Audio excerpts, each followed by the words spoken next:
It's the Growing for Market podcast. Quitting and going full-time on the farm has made the farm so much more successful. The stress levels are higher, but that ultimately they feel a lot more fulfilled. So if you're out there and listening to this and you're also, because even leading up to this decision, I asked so many farmers, what should I do? Should I do this? And everybody's advice was go for it. And I think that's the advice that I have now too. And if it doesn't work, you can go back to that job, or we always say, we'll go get a job at Home Depot.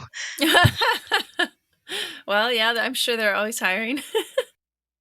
Hello, and welcome to the Growing for Market podcast, where we talk about growing, marketing, and the business of growing vegetables and flowers for local markets like farmers markets, CSAs, farm stands, and local wholesaling. I'm Katie Kula, your host and a writer for Growing for Market magazine. For 32 years, the only magazine devoted solely to flower and vegetable market farmers. If you're enjoying the podcast, just wait till you see the magazine.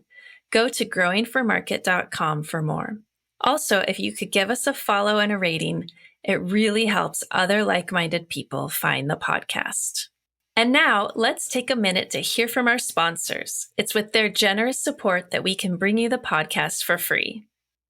Whether it's tomatoes to market, flowers in the spring, or vegetables for your family, growing in a greenhouse protected from the weather provides the right environment for a harvest you can count on. Rimmel greenhouses are strong, durable, and easy to assemble, offering the quality that you need to grow productively year-round. Rimmel greenhouses are proudly built right here in America and shipped to anywhere in the U.S. With technical sales staff members located across the country, many with growing experience, the Rimmel Greenhouses team of experts will serve as your trusted partner every step of the way to ensure that you get exceptional value from your greenhouse investment. Visit Rimmel.com to get a quote today. Start 2024 off right with Local Line. Local Line is the all-in-one sales platform for direct market farms and food hubs. Increase your sales and streamline your processes with features including e-commerce, inventory management, subscriptions, online payments, and more. Trusted by thousands of farmers across North America, Local Line is the platform you need to take your farm to the next level. Subscriptions start as low as $39 per month. Try Local Line today and receive a free premium feature for 1 year and receive 15% off Local Line's marketing services using the coupon code GROWINGFORMARKET. That coupon code is GROWING, the number 4, market, Growing for Market, all one word, for 15% off Local Line's marketing services and 1 free premium feature for a year at Local Line. Hello, everyone. Today, I'm excited to talk with Rebecca Kutzer-Rice. Rebecca owns Moonshot Farm, a specialty cut flower farm in East Windsor, New Jersey. She and her husband, Mark, started the farm in 2019 with big goals of providing sustainably grown flowers year-round, literally 52 weeks of the year. In fact, they thought their goals were so lofty that it informed their farm's name.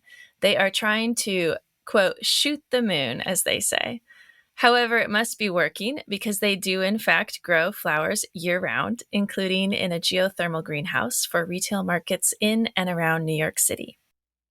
Rebecca clearly has tons to share with our audience, and I'm excited to chat with her about flowers, how they are making this work to harvest year-round in their climate, and also her recent big shift to quitting her off-farm job so that both she and Mark could work full-time on the farm. Rebecca wrote a great article for the September 2023 Growing for Market about that move, including interviewing many other farmers who have made the same leap. It's a big decision, and we'll talk about the successes and challenges she and others have faced. Rebecca, welcome. I'm so excited to have you on the podcast today. Hi, Katie. Thanks so much. It's great to be here. Okay, so as always, let's start at the beginning. You and your husband, Mark, did not start your careers with farming, and it sounds like maybe neither of you even grew up in an agricultural region. Is that accurate? That's right. Yeah. So can you share with our audience how you got into farming and started Moonshot Farm? I mean, if it wasn't being modeled for you, what's your story here? Yeah. So I'm from Virginia originally. I grew up loving nature, but I then kind of rebelled against that and moved to New York City, where I met Mark in my 20s in the 2010s in Brooklyn, and always thought we would always live in New York. But while we were there, we I think Mark also he grew up in Wisconsin. He also loves like nature. He was a Boy Scout. So we had what we called our little farm in Brooklyn. So we had chickens and some bees. And then we always said, oh, someday we'll move to a farm. But after our daughter was born in 2018, she was in the NICU briefly. She's fine now, but it kind of opened our eyes. We realized life is kind of short. And if you want to do something, you better do it. So we started looking at some properties. And in 2019 and early spring, we moved out here to New Jersey. So no agricultural background really at all. Mark likes to say he worked on a farm for like a few weeks, I think, in high school. But other than that, I think we both love nature, and I always wanted to own and run a business. So actually, I think got into farming via a love of business as opposed to a love of agriculture. Oh, yeah. I think that's actually a route that not many people think of, but is actually not that uncommon. And I've observed that some of the most successful farmers I've known really, whether they start with it, they love the entrepreneurial aspect of it. I think so. Yeah. So, how did you get the knowledge you needed then if you dove headfirst like that, city to farm? Yeah. Well, we've been super lucky. And I always like I mean, we're so privileged, right? We're a hetero couple, we're white, we had good jobs. We moved out here, I was still working a job. So we had a lot of room to make a lot of mistakes. So we've been able to scale fast and waste a lot of money. So, I definitely want to acknowledge that. So if anyone out there is not in that position, like that is your own journey too. But we have gotten a lot of help from Rutgers, which is our agricultural extension here in New Jersey. And Rutgers published like a series about niche crops. And one of the niche crops that they identified that could be profitable on small acreage was cut flowers. So we kind of trialed that and it went very well. We were sort of selling eggs off our front porch and some little jars of cut flowers, and the cut flowers always sold really fast. And we thought, maybe there is something here. And just a few years later, I guess this is our fourth season, we've scaled way up. And yeah, now this is both of our full-time jobs. So, is that why you chose the flowers? Was because you saw it as a unique marketing niche? Yeah, pretty much. We have about 9.5 acres here, so we don't have a huge property. We're surrounded by these 100-acre farms full of soy and corn, and we knew that that would never make any kind of profit off our small acreage. We tried a few other things. We tried garlic. It got really horrible garlic maggots, and like the whole Mm. thing was really gross. We threw it all away. And the flowers really was just what stuck. Yeah. So we also are members and discovered very early on the Association of Specialty Cut Flower Growers, the ASCFG, and that has been monumental in teaching us so much. I got a mentorship through that program. I've been paired with a third generation cut flower farmer, John LaSalle in Massachusetts, and John has taught us so much. So there really is an amazing community out there of cut flower farmers who have really been so generous with their knowledge. Okay. So, sounds like a good niche, but then the goal of providing flowers year round. This is amazing to me. On our farm we grew and sold vegetables year round, but you can like store a vegetable. So, let's talk about this. Like, I feel like this is one of the really cool parts about what your farm is doing. How are you making this work? The marketing, the growing, the harvesting. Tell me more. Definitely. This is what I'm most excited about, I think. So, New Jersey, a lot of people don't know this, but New Jersey has a huge cut flower industry. We're actually just second after California in terms of cut flower producers in the US, like many millions of dollars. There are so many cut flower farms here, both really big and really small. There's like 5 within a 15-minute drive of me. And there's a lot of really awesome, like long established farms. So, it's kind of like very early on we realized we needed a niche that nobody was really doing. And we also were recognizing that pretty much half the year, there were no local flowers available. And we started thinking, is there a way to do that? And there are some flower farmers, a few in New Jersey, more kind of across the country, who are growing year round. And John LaSalle, that farmer in Massachusetts I mentioned, has been growing year round. His family has since the early 20th century. So we really honed in on that as a way to kind of market our flowers and be something unique that other people weren't doing. So maybe this is about you're about to jump into, like, in practice, is it just certain flowers that will tolerate the conditions? Obviously, you have a heated greenhouse, but you can't grow every flower in the winter, right? It's not like the same as summer just with a heated greenhouse.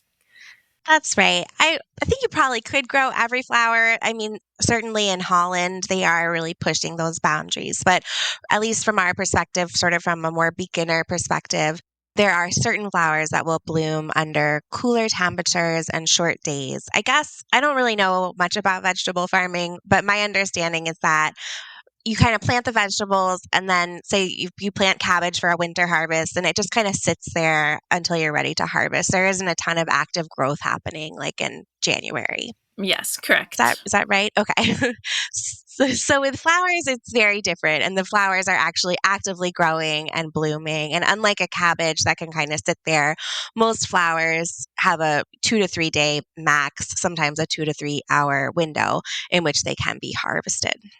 So the flowers we focused on originally when winter growing were anemones and ranunculus, as well as tulips and freesia. And all of four of those will bloom under those short day temperatures or short day conditions and cooler temperatures. Now we're kind of starting to do some weird things with supplemental lighting and night interruption lighting. So kind of tricking the plants that it actually is summer. So TBD, but this year, we're growing lilies a lot later. So previously, lilies are a longer day blooming plant. So our season with them would end and usually in October. But we have gorgeous lilies blooming now and hopefully through Christmas with supplemental lighting. So there's a lot of cool things that you can do.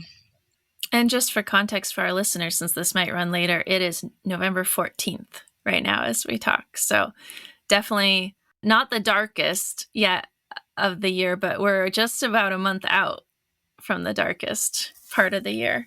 We're getting there. Yeah, and our cooler is crammed full. So yeah, it's really fun to be growing these bright, beautiful flowers really when there's nothing else around blooming outside. Mm-hmm. And yes, you do need heated greenhouses. I guess vegetables can be grown in the cold, is my understanding, especially if you have some like unheated high tunnels. But I think minimum temps is probably 38 to 40 for most cut flowers to bloom. Okay, right. And you have a geothermal greenhouse. Tell me about this. So is this being heated passively by the heat of the earth? How does that work? Yeah, so it's pretty similar to a lot of the climate battery greenhouses that you might have heard about, but a bit more powerful and it just adds a lot more heat. So it consists of big tubes in the ground, but unlike a lot of these climate battery greenhouses that are filled with just air kind of forced through there with fans, it actually has antifreeze in there. And there's heat pumps in the greenhouse. So on the hot days, which even in January, it gets really hot in there, the greenhouse pumps are pumping all that hot air back down into the earth, which is acting as a Mm. big heat sink. And then during the cold nights, pumping that heat back into the greenhouse. And it's pretty remarkable. It's working very well. It's just our second season now. So we built it in the fall of 2021. And then we had that first winter with it last year. And now here we are about to have our second season with it. So far, it's working very well. Yeah. And then presumably the cost of heating that to that temperature is much lower than if you were just using a more traditional greenhouse heating method. It is, yeah. And it's so much more powerful too. So the geothermal system is able to heat to around 55 degrees. And with propane, yeah, even on like a very cold day, like we got to Yeah, that's really warm. Yeah, we got to like -1 and it was still really 55 in there, which was amazing. And this is all Fahrenheit, obviously. But our propane houses are usually heated to about 40. And those cost, like, especially in the cold months, anywhere from $1,000 to $1,500 a month or even more to heat those. And the geothermal, it does use some electricity, but usually around $100 or $200 a month. So the pay, like, it was very expensive to build. I like to be upfront about that. But we did get a Rural Energy for America program grant, a REAP grant, and that grant has now gone up to 50% for farmers, which is huge. It's a lot of money. And then with the new tax credits are covering like 32%. So a lot of the cost can be paid for by the government. So I'm giving some talks on it this winter in more detail, but as part of that, have been doing some more detailed analysis. And I think the payback period's around, it's like 7 to 10 years. The system itself is rated to 15 years for those heat pumps and a century for the loop in the ground. So it's not as prohibitive as it once was, that's for sure. And what are the walls made out of? Is it like a polycarbonate house? Yeah. Okay. The greenhouse is just a regular double inflated poly greenhouse. Yeah. Okay. And those we got through the the NRCS program grants. And then we retrofitted it with the geothermal system. Okay. I understand that it was expensive up front, but what you're describing for the operating costs, both the savings and the higher temperature, seems like a really big win if you can afford to make it happen. Definitely. And the cut flowers in the winter are so profitable that it pay for itself in the first 6 weeks of running. Just because they're so they're money. And if you can sell them, if you can grow them, it was a no-brainer for us. Did you just say that you paid for this whole thing in the first 6 weeks? After the grant, after the tax right. credits, After the grants and the next. Wow. Yeah, our out of Okay. pocket. Yeah. Wow. Okay, so well, that worked. And now let's take a minute to hear from our sponsors. It's with their generous support that we can bring you the podcast for free. Today's episode of the Growing for Market podcast is brought to you by BCS America. On our farm, we've had our BCS two-wheel tractor for over a decade, and with no belts to slip, its all-gear-driven construction is still going strong. Though we originally got it for rototilling, we kept it even when we went mostly no-till because it can do so many other things around the farm. From snow blowing to making raised beds with a rotary plow to chipping wood, it can do just about anything you might need on a farm with the right attachment. Need to shred a cover crop? A BCS flail mower will make quick work of even the most vigorous cover crop and chop it up so it breaks down quickly. Want to stir in compost or amendments without inverting soil layers? A power harrow turns your BCS into a precise tilthing machine with depth control so you don't mix deeper than you want to. With so many attachments to choose from, it truly is the Swiss Army knife of farm implements. It's why, instead of saying two-wheel tractor, so many people just say BCS. Visit bcsamerica.com to find sale pricing, build your custom BCS package, find your nearest dealer, and more. I am so excited to welcome Bootstrap Farmer as a sponsor of the podcast. I've known them for a dozen years, and if anyone tells you nothing is made in the USA anymore, well, they're headquartered and warehoused in Paris, Texas. They make their own all-metal, all-inclusive greenhouse frames of steel made in the USA and fabricated in Texas, and their heavy-duty, reusable propagation and microgreens trays are Midwest-made. With a complete range of supplies, they have just about everything for propagation and growing, including heat mats, ground cover, frost blankets, silage tarps, irrigation, and trellising. Want to color code your seed starting flats? They've got heavy-duty trays that will last for years in a full range of colors, great for keeping farm seedlings separate from retail or just for fun.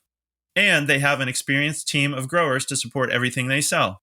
If you've heard of the NRCS High Tunnel Initiative providing grants for hoop houses, but have been put off by the paperwork, Bootstrap Farmer has a guide that will walk you through the application process so you can get your hoop house funded this winter. For all that and more, check out Bootstrap Farmer at bootstrapfarmer.com. And now back to the show. Where are you doing the talks? If there's people in your region, are these at some Oh, farming yeah. conferences this winter? One is at a farming conference in February. I think it's the New Jersey Vegetable Farmers Association. And then the other is a webinar actually with the ASCFG, their webinar series. And that's just in a month in December. So hopefully we can get into some of the more nerdy details around the geothermal system then. Yeah. Yeah. Okay. Well, that's soon enough that this might not come out before that, but maybe if there's a recording or something, we can try to include that in the show notes. Okay. Definitely. So I think I also pitched a Growing for Market article about this. So hopefully that'll come out next year. Great. Okay. Yes. If people don't subscribe, they should subscribe so that they can see that. Yeah, I'm really eager to get this technology out there. I think it's a lot more affordable and attainable, especially with these new grants and tax credits than it ever has been before. So to me, it's a little bit more expensive than growing with conventional fuel, but we are also using organic pesticides and beneficial insects, and those are more expensive than conventional systemic pesticides. So it's a choice and it's a marketing aspect and it's what your customers want. So I really hope to see more growers trying to use it. And where are you marketing these flowers, both in the winter and the summer? You're close enough to market in New York City still, is that correct? Yeah, that's right. So we're in central New Jersey. We're about an hour from Philly and an hour from New York City. And right here around the farm, we have a really great market. So we've got a great customer base that's just within 5 to 10 miles of our farm. But as we grow, we're kind of starting to look beyond that. And this year we started selling at a farmer's market in New York City. We're pretty much all retail focused. So we do a little bit of wholesale to florists, but for us on our small acreage, we do live in a very high cost of living area. Trying to sell for the highest price we can has kind of been the goal. Mm-hmm. And I think having the winter flowers, so we sell at a really great farmers market in New York City, and it's kind of crazy. We're pretty new farmers.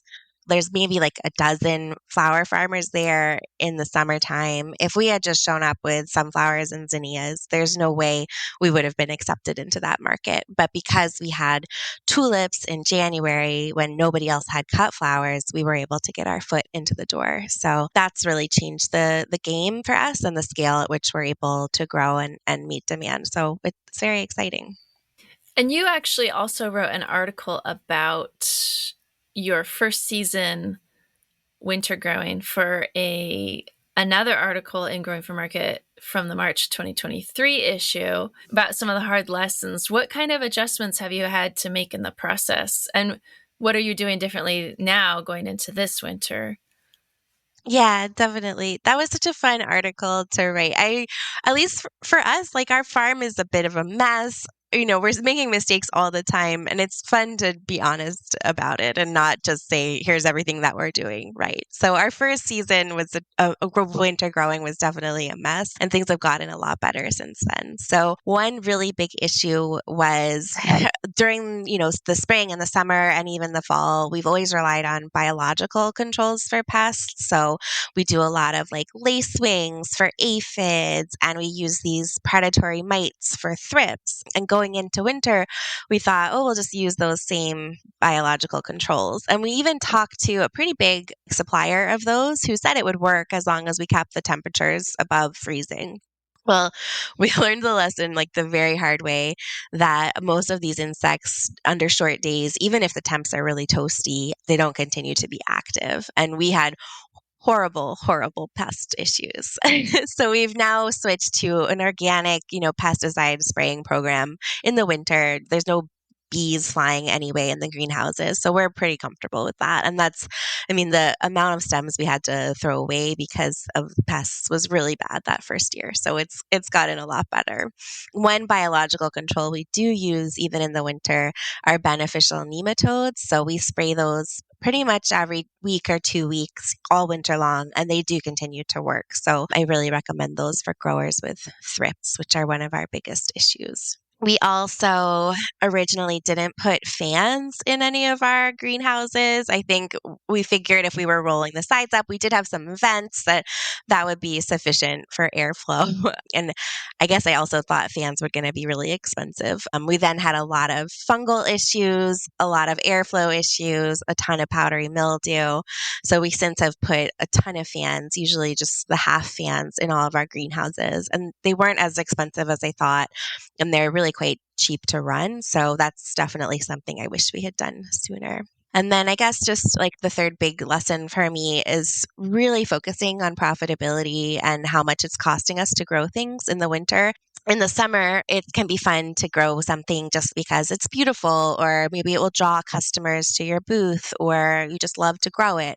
But in the winter, on limited space, when you're buying, heat, you've really got to, like, every square foot has to earn its keep. So we've been pretty aggressively cutting stuff out and just trying to dedicate like about 10% or so to trials. So we are doing some trials this winter, but really mindfully aware of what we're trialing. I honestly, if you hadn't had mistakes your first winter doing something so different, such as growing all these cut flowers, I would have been totally bowled over.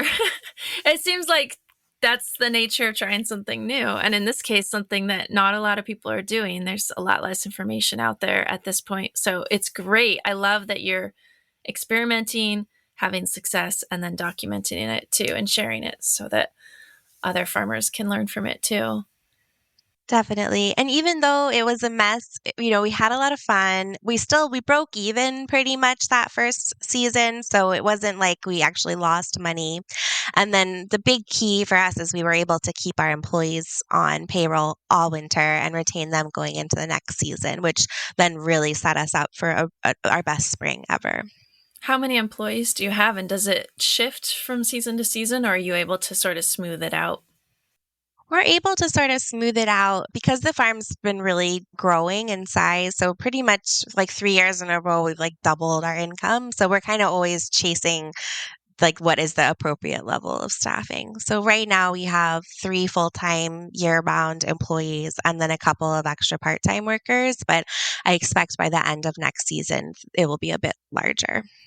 Okay. In that same article, you had suggested that you liked winter growing, that someday you might actually take summers off. Is that something you're actually considering doing? Or are you just thinking summers are the season when, for example, you go on vacation? Because that was another thing you mentioned in the article, was one of your big oopsies was that you left for a vacation and inclement weather hit, and that was really hard on the farm. And so you were like, maybe vacations should happen in the summer, which is of course the opposite of what so many other farmers are doing. But yeah, what are you think? Are you really feeling like, wow, summer's gonna maybe be our downtime at some point? I think so. We're definitely still leaning in that direction. So this year in 2023, we ran a full year CSA. So we had CSAs pretty much every week of the year, which was really crazy, and I don't recommend it. We did it, to raise capital to pay for that geothermal greenhouse.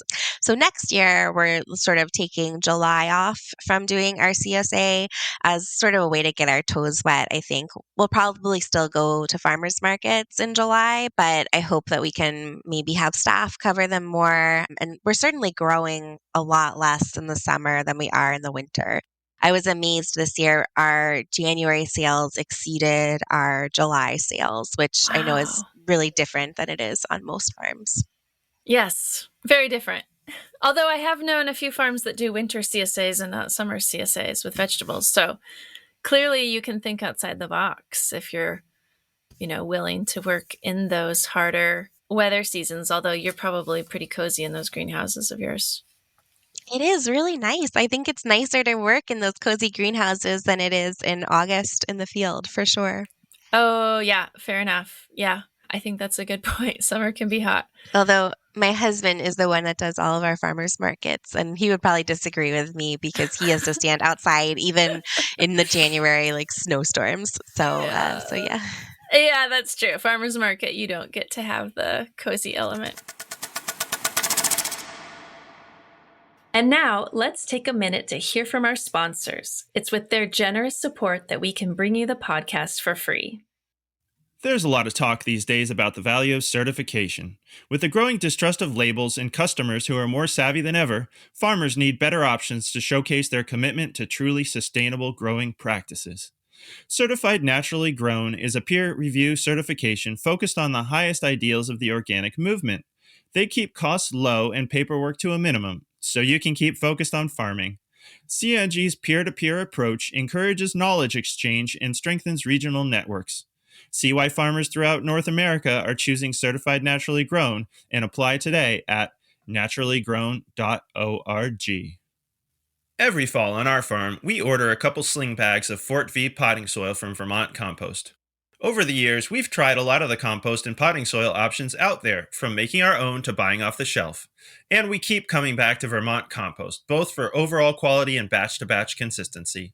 It's that consistency that keeps us coming back. There are so many variables that affect how good your seedlings are. We know Vermont Compost will give our plants the best possible foundation, so we can stick to worrying about all the other stuff and not the potting soil. Visit vermontcompost.com/GFM for more details. And now back to the show. Okay, so those were a great article, some great points. And then just more recently here in September 2023, kind of shifting our focus in the interview, you published another article about your decision to quit your off-farm job and work full-time on the farm, which is a huge step, and congratulations. Thanks. Let's talk about this. How did you and Mark plan for this, and how did you, what was the final decision, or did you have a plan and this was just the year that the plan got to the point where you thought you could do this? How's it going? All of that. Yeah, and I loved writing that article because it was so fun talking to all these other farmers who have made this leap. Funny, there's a game that we love to play. It's called the farming game. Have you ever played that? Mm-mm. Is it like a board game? Yeah, it's kind of like Monopoly, I guess. My husband grew up playing it, and it's really funny. It's like a game about farming, and then the goal, like to win the game, you quit your off-farm job. So we Okay. like to joke that I won the farming game. But Mark had been full-time on the farm ever since we moved here. I mean, at the beginning, he was essentially a stay-at-home dad, helping build this farm business while I had a full-time job. And I always wanted to quit my job. I was a writer kind of originally, and then I got into sort of a more corporate job working in cybersecurity. And I didn't love it. That's an understatement. So I'd always hoped to pivot and do something more creative and fulfilling. But we do have two young baby daughters, and it was way too scary to kind of just without a plan to make that leap. And the farm has certainly grown over the years. And then the kind of big decision point for us was when we were accepted into the market in New York City. It's a weekday market. So just in terms of childcare and being able to produce enough to go to that market, we knew there was sort of no way that we'd be able to keep my job and do the market. So we definitely had a plan and a date when I gave notice, and we socked away savings for years. And then finally I was able to quit, and it was very exciting. And so far, so good. In the article, I talked a lot about how my stress level has certainly never been higher. And it was really validating to talk to other farmers who are also kind of experiencing that. I think part of me expected, oh, I'm not going to be juggling this job and the farm, so I'm going to be a lot more relaxed. But now the farm has so much more pressure to succeed that we're certainly working more than we ever were before. But it's also really exciting. The farm has never been better. I quit in January, and by June, we had already hit the previous year's sales. So the farm just really, it kind of like unlocked our potential and took us to the next level, I think. And the other farmers I spoke to, I mean, everybody had the same experience. Everyone was so positive about it. Really just feels like that was like the right choice to make for them. And it was really interesting too, kind of the different impetus that people had. So one farmer I spoke to, actually several, the pandemic they had lost their job and were kind of forced to make it work. And that actually also caused the farm to kind of open up. And other people like me had sort of planned it more long term. So that was pretty interesting as well. Mm-hmm. So, is the primary challenge the stress of just having so much more at stake now with the farm income, or have you encountered any other challenges that maybe that you didn't expect with being full-time on the farm? Yeah, I mean, for me too, also, I'm farming full time with my spouse, which is, of Yeah. course, is probably a whole other topic we I could know. talk about. We could have like Um, 100 podcast episodes about this.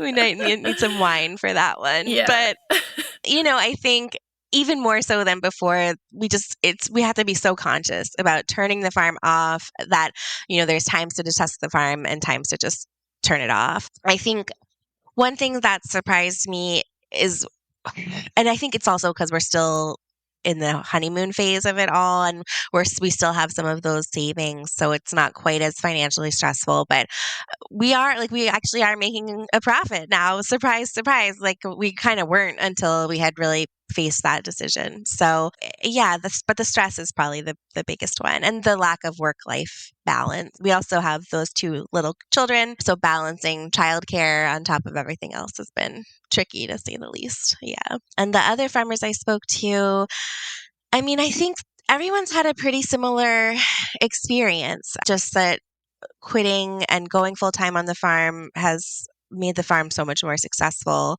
The stress levels are higher, but that ultimately they feel a lot more fulfilled. So if you're out there and listening to this and you're also, because I, even leading up to this decision, I asked so many farmers, what should I do? Should I do this? And everybody's advice was go for it. And I think that's the advice that I have now too. And if it doesn't work, you can go back to that job, or we always say, we'll go get a job at Home Depot. Well, yeah, I'm sure they're always hiring. Yeah. Yeah. Okay, there were a couple of things you mentioned in there that I want to backtrack and dive into a little more. So, first of all, how old are your kids right now? They are about 18 months and 5. Okay, so pretty young. And what have you been doing for childcare? Has it mostly been your husband when you were working off farm? Are you hiring anybody to help with that? Or, Yeah, it was mostly my husband. And then when I quit, and I always tell people, like, having a farm and being a mom are two separate jobs. At least for me, they really don't overlap. I feel like we see so many beautiful pictures, and I know you wrote some amazing articles about this as well, but we see these pictures on Instagram of like the kids, and I'm guilty of it too. But the reality is, earlier today, my 18-month-old was like pulling up plugs in the greenhouse, and then I realized it was like a poisonous flower, and we're like rushing her inside to wash our hands, and that was all of our family farming for the day. So I think so for us, when I quit my job, in a large part, I quit to become a stay at home mom. So we definitely had kind of a choice. Did I want to hire more help for the kids, or did I want to hire more help for the farm? And we decided on the latter. So we ended up hiring some more help for the farm so that I could be around the kids more often.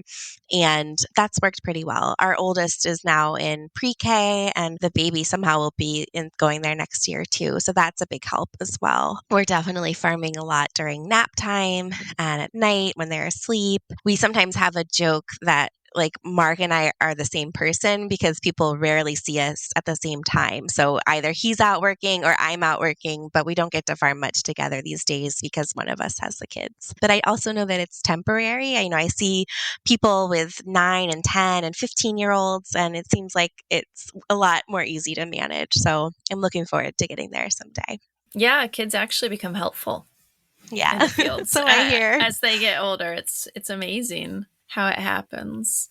And in the article, you also talked about diversifying income to make it work. What does that look like? I mean, obviously, a lot of farms have diverse incomes just in terms of marketing avenues or crops, but you were talking even broader than that, like writing articles for Growing for Market. What other kinds of income streams have you guys explored, or do you see other farmers exploring?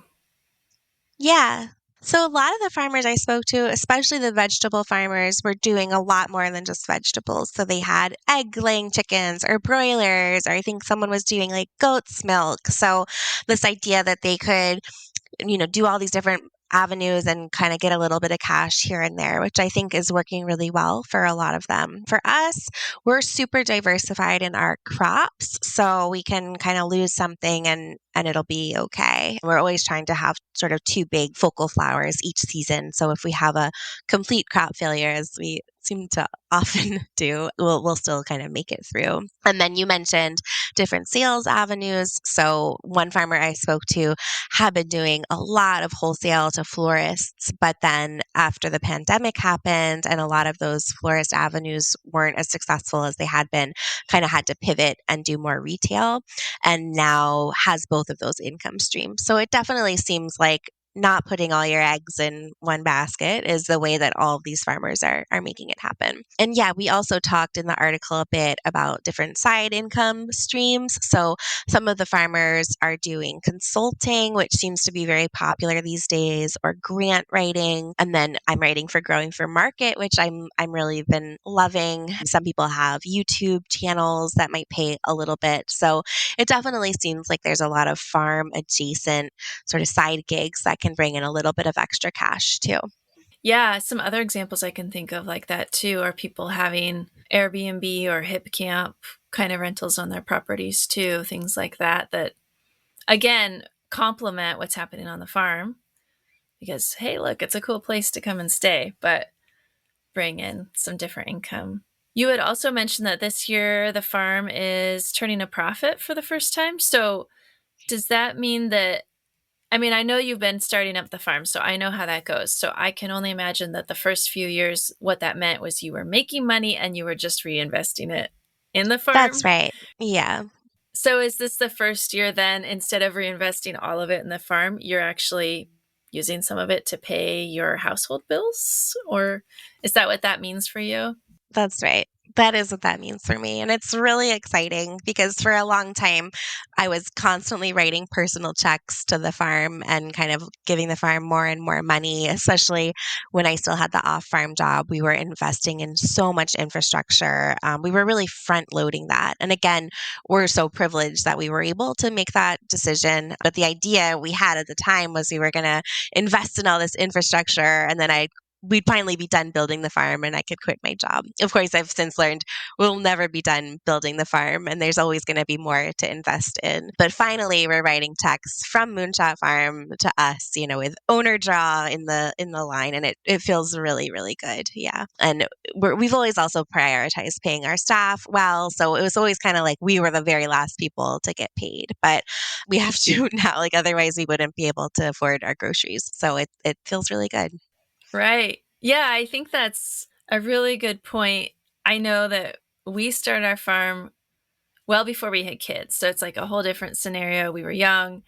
And so we decided right up front, we would just take that risk in both. We also didn't have good jobs. We had just graduated grad schools, which makes it a whole different decision making process when you're not giving up a good income. But we just decided to both be on the farm right off the bat. And like when you don't have another income source, then you figure it out, I mean, and that's not something people should just dive into without a plan. It's not like, oh, leap off this cliff and you'll find a way to fly.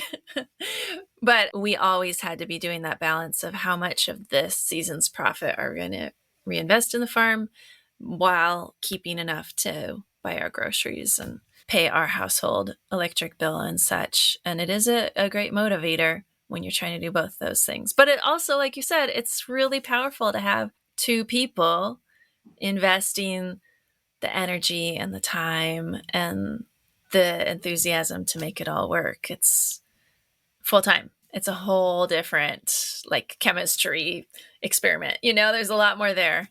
Definitely. It is all consuming. That's for sure. And it is really motivating for us. I know in a way that it really never was before. I mean, it's like on Thursday nights we're prepping for a market and we're always staying up until the middle of the night just trying to get everything bunched and wrapped. And we definitely are staying up way later now than we would have a year ago just because we have to make that. If we can get another $500 of product onto the van, well, that's $500 more into our pocket. Something else was everybody in that article had kind of sought external advice. So we worked with like a farm business consultant, Ellen Polishik, who I think actually has also written for Growing for Market. And she was an excellent advisor for us. Other people had, bookkeepers or accountants, but I do think it's really good to take a hard look at your finances before making that decision.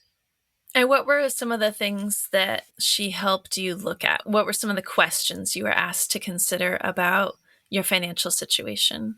Well, a big one was like, how much do we really need to be bringing home in order to survive? So, what is our mortgage? What is our daycare? And we decided that as like a base salary, we wanted to bring home $80,000, which to me, but not knowing very much, like together, so I guess 40 each seemed like a really reasonable number. And then Ellen, and I've since confirmed this with a lot of sources, I guess a really normal, sustainable profit margin for a farm is like 15%. And so to bring home $80,000, we were going to need to sell over $500,000 of flowers, which we definitely weren't at the time, and we still aren't there yet. And so that was a real eye opener for me, just realizing the amount that we would have to get out the door to kind of bring home what we needed to survive on. We also took a really good hard look at labor and how much we were spending on labor. We actually realized maybe we could spend a little bit more, and by spending a little bit more and hiring some extra hands, that we could then hopefully get a little bit more money for the farm. Ellen also just helped us kind of break our books into more manageable chunks. So probably all farmers have that like seeds and plants line on Schedule F, which is fine for your taxes, but doesn't provide a lot of detailed breakdown for you managing the business. So we've tried to break that up a lot more. So we're growing a ton of lilies now. And so we have every 2 weeks we pay for our lily bulbs, and now we have a dedicated line in our books that is lily bulbs. So I can see immediately like how much we've spent on our lilies. So just I think being much more in the weeds in the books has really helped us to kind of understand what's really going on. And are you using QuickBooks to track all of that, or do you use a different software? Yeah, we're actually using Xero, which is Xero. So I like manage our whole business from my phone, and I found that Xero had a really great mobile app. So I can Okay. do our books like pretty much every day. I do them. I set like a habit of doing it every morning over coffee. I just like reconcile our expenses, and it's super easy to do on the phone. So like I know there are some free accounting options. It's not free. I think it costs similarly to QuickBooks, but it's been really good for us. Okay. And part of why you chose it is because it was well suited to being on the phone specifically. Yeah, that's right. So I tried QuickBooks as well when we first got started, and it just didn't seem to have as great of mobile capabilities. Yeah, and QuickBooks is I've used it since we started our farm. Well, maybe the next year. I don't think I had it the very first year. So maybe since 2007 or 2008. And it's changed so much too in that time. It's been almost like a different program from year to year. So, yeah, I don't know. There's a lot of options out there. So, Xero. It's good to add another one to the pot. Yeah, I recommend it. Okay, great. Well, hopefully that'll be helpful to people to try out different things. Maybe other people are already using it. I'm just the old one who's still using QuickBooks because I've been farming since 2006. There were not many options, I'll just say that, in 2006. So in the article, you also address health insurance and benefits in general, which is a big shift. Again, this is one that since my husband and I had just graduated from grad school and didn't have good jobs, was a non-issue for us. We didn't already have health insurance, but I imagine for some people, giving up employer benefits is scary. How did that feel for you guys, and how did you navigate that, and what are you doing now? So that was the biggest and scariest part of leaving my job. I think because I was uninformed, I didn't know what it would look like. I knew that we had two young kids who were constantly getting sick the way kids do. I have two kids, but I've had a bunch of pregnancies and miscarriages. So I had a lot of health concerns, and I was really nervous about it. But here in New Jersey, we were able to just go on the marketplace. And really surprisingly, we're paying less now than we were paying with my private job, and our copays are actually less, and we were able to keep all of our doctors and everything else. I do think New Jersey has really good subsidies compared to some other states, but I think in most states you can at least estimate, what it will look like, what will be covered and not. And all of the farmers I spoke to in the article were on Marketplace as well. The premiums ranged anywhere from $1 a month to something like $800 for a more sort of established farm, but none of it was overwhelming to any of the farmers. And everybody said this was really not a big concern compared to all the other concerns that are going on. So you should at least take a look and estimate and see what it will look like, because maybe it's not as scary as you think. Mm-hmm. We're really eager too to offer insurance to our employees, but at least here in New Jersey, anything we could offer would that be more expensive for them than it is for them to be just on Marketplace. So that's where Okay. we're at now. And to access the marketplace, is that you would go to healthcare.gov, is that right? Yeah, that's right. Okay. I will say, speaking again as my started a farm in 2006 perspective, that the ACA really changed things for accessibility of healthcare in positive ways. We had years when we literally couldn't buy health insurance because it was either too expensive or literally not available in our region. So it's so great to hear that all these farmers are finding that really accessible and really affordable. That's such a really important sustainability element for a family farm. So that's awesome to hear that that's working out so well for you guys and for other people. Yeah, I was so relieved when I heard that from others as well. So yeah, it's definitely not as scary as it seemed to me at first. And as you said, some of that's going to vary from state to state. I know different states have different levels of subsidies and plan options, but certainly it's something people can do some research on. And I think too, in a lot of areas, there's even insurance agents who help people navigate some of that too. So if people feel overwhelmed about what it all means, there are people who can help you. Yeah. So overall, as you near the end of, well, I was going to say your first growing season, but you're just kind of going into your big growing or your second big growing season for you with thinking about winter, being full time on the farm. How are you feeling about it? Are you glad that you made this choice? Is it feeling overall positive for you and your family and the farm?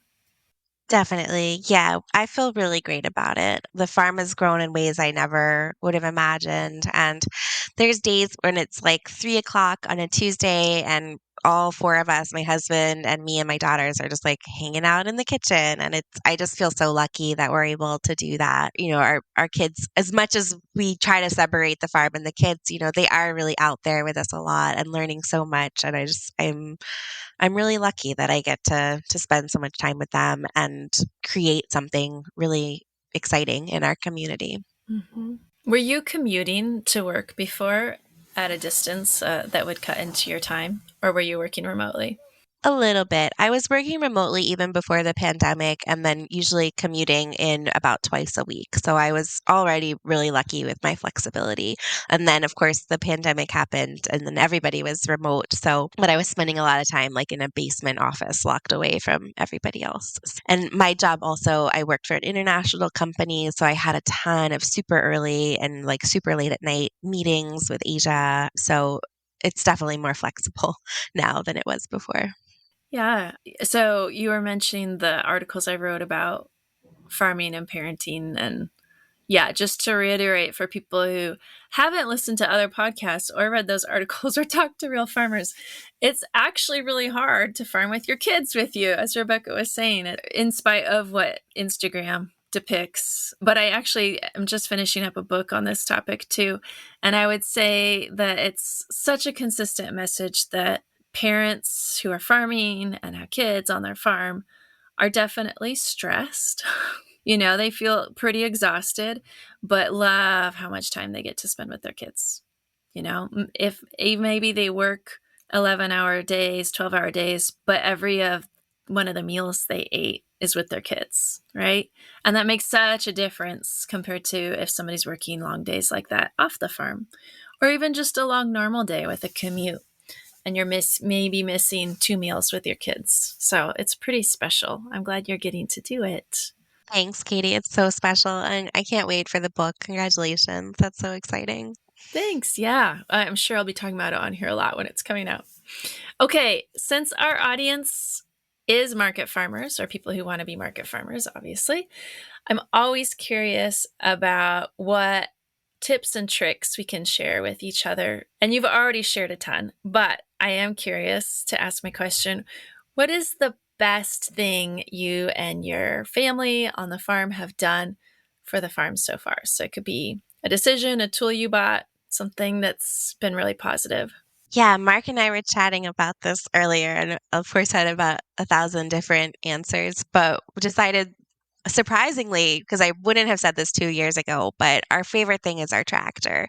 We are really using it more than we ever have. And as someone who's really physically not fit these days after, all these pregnancies and I'm still nursing and I'm just as weak as ever, it's amazing to be able to really get real work done, even, physical labor that doesn't require my body so much. So we've been trying to mechanize a lot more on the farm. We hadn't been tilling really until this year, and we now are controversially doing more tillage. And just even things like pallet forks on the tractor. We got a subsoiler that really like gets deep into the soil. We're just using the tractor all the time, more so than we ever have before, and it seems to really improve so much on our farm. So that we were able to get with like 0% financing from Kubota. When we first had the farm, we were starting with sheep actually, so we had gotten the Kubota in order to have like a brush hog to mow down pasture, Mm-hmm. and we didn't really know that we would use it for anything related to flowers, but it's really helped us scale up rapidly. So I'm very excited just about what else we can figure out how to mechanize. How many horsepower is it? It's just 25, so it's Okay. it's little, but it get a lot done. But four-wheel drive. Yeah. That's great. I love that answer. And a good tool is so worth it.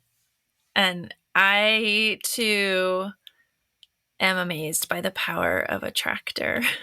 I know that people do farm without them, but I mean, some days that's just what you need. And it'll make the difference between a task that takes multiple days or a task you can do in 5-10 minutes. It's amazing. Exactly. Yeah, the pallet forks are the biggest surprise Yes. for me because when we bought them, I was actually really hesitant to. We actually purchased them for the geothermal project because there was all this stuff that was going to need to be moved around, and I thought it was a real like waste of money. But now everything's going on pallets. We're able to move stuff so fast and easily. Everything is organized. If you have the tractor and you don't have pallet forks, like go for it. They're great. Yeah, I 100% agree. For us, we have them as part of our front loader. And that is probably, if we ever were like, well, we don't really need the tractor, that would be like the last thing I would give up because it's just so powerful. And, we talk a lot on the podcast and the magazine about all the different pieces that make up sustainability, and one of those is our bodies. And you're burning almost no diesel or gas to operate your tractor for like 10 to 15 minutes to move some pallets, but the savings on our backs and our bodies is like profound. So I know it's a really expensive investment. Obviously, it's not for every farm and every scale, but I totally agree. For farmers that are scaling up, especially, somehow fitting into your budget and plan a quality tractor is certainly kind of like your greenhouse, one of those tools that'll pay for itself as soon as you get it on the farm. So, Exactly. yeah, I love it. Such a nice, practical, best thing. Okay, anything else you would like to share with our audience today, Rebecca? I don't think so. I hope everyone out there is excited about farming. And I guess a lot of people this time of year are gearing up for like a winter's rest. And we're over here gearing up for some of our busiest months of all. And I don't know when this will come out, but I hope everybody loves their winter's rest and enjoys it. Yeah. Great. Yes. And people should definitely check out Rebecca's articles. She's written several now at this point, and it sounds like has more coming. And for people who you can go on the website if you have a subscription and search by her name, and they'll all pop up. And where else can people find you if they want to get in touch or see what's going on with the farm? So feel free to send me an email. It's just info@moonshotfarm.com. And then we're also on Instagram most actively. We try to post a lot of like behind the scenes to our stories there. Our customers really like to see like where their flowers are actually coming from. So yeah, it's a lot of pictures of my husband. Yeah, that sounds about right. A Yeah. lot of pictures of people doing things with flowers or vegetables. Awesome. Well, thank you so much, Rebecca, especially since this is not the slow season for you. Thank you for sharing some time with me and with our audience. There's so much here. I'm sure people are grateful. Thanks so much, Katie. Thank you for joining us for this episode of the Growing for Market podcast. If you've been enjoying the show, please consider giving us a follow and a rating or review. It really helps others find the podcast. For more tips and tricks from farmer to farmer, check out our magazine at growingformarket.com.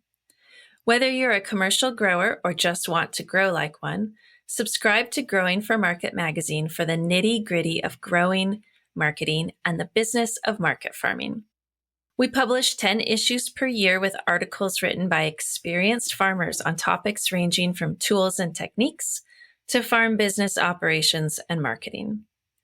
If you've been listening to the Growing for Market podcast and haven't yet checked out Growing for Market magazine, we've made a change so you can now try the magazine for free.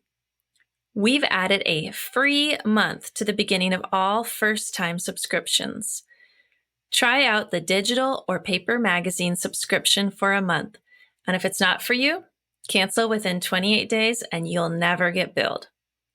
Even the most basic subscription gets you a year of the magazine, plus 150 back issues from the last 15 years. Digital subscriptions start at just $30 per year.